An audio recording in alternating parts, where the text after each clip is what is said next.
जब भी हम असुर शब्द सुनते हैं तो हमारे दिमाग में सिर्फ बुराई, क्रूरता और विनाश की तस्वीर बनती है। हम बचपन से सुनते आए हैं कि त्याग और बलिदान तो सिर्फ देवताओं का काम है, लेकिन आज आपका ये भ्रम टूटने वाला है, क्योंकि ब्रह्मांड के इतिहास में अपनों की जान बचाने के लिए सबसे दर्दनाक और खौफनाक बलिदान किसी देवता ने नहीं बल्कि असुरों के गुरु ने दिया था। एक ऐसा गुरु जिसने अपने शिष्यों के लिए 1000 साल तक खुद को एक पेड़ से उल्टा लटका लिया और सांसों में हवा की जगह सुलगती आग का जहरीला धुआं भरा। आखिर एक गुरु को इतनी भयानक पीड़ा क्यों सहनी पड़ी? बात देवासुर संग्राम की है। देवता समुद्र मंथन से निकला अमृत पीकर अमर हो चुके थे और युद्ध भूमि में असुरों का भयंकर संहार हो रहा था। अपनी ही आंखों के सामने अपने शिष्यों को वीर गति प्राप्त करते देख गुरु शुक्राचार्य का हृदय चीत्कार कर उठा। एक पिता के समान अपने बच्चों को इस महाविनाश से बचाने के लिए उन्होंने ठान लिया कि वो मृत्यु के इस चक्र को ही पलट देंगे। मत्स्य पुराण में उल्लेख मिलता है कि इस असंभव संकल्प के साथ वो सीधे महादेव के पास पहुंचे और मृत संजीवनी विद्या मांगी, एक ऐसा मंत्र जो मरे हुए को फिर से जिंदा कर दे। महादेव जानते थे कि यह विद्या सृष्टि का नियम बदल देगी, इसलिए उन्होंने शुक्राचार्य के सामने धूम्र व्रत की एक अकल्पनीय शर्त रखी। शर्त थी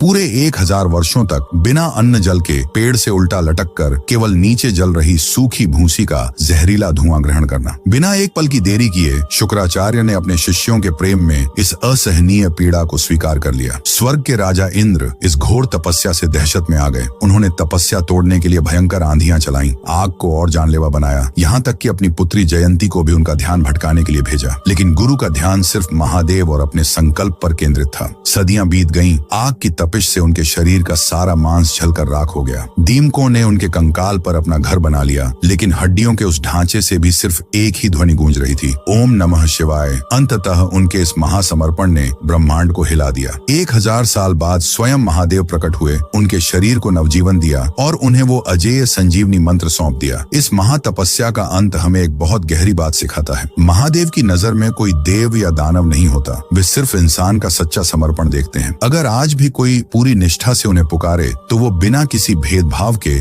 उसके जीवन का हर अंधकार मिटा देते हैं। महादेव की इसी करुणा और निष्पक्षता को नमन करते हुए कमेंट्स में पूरे भाव से लिखें, सांब सदा शिव।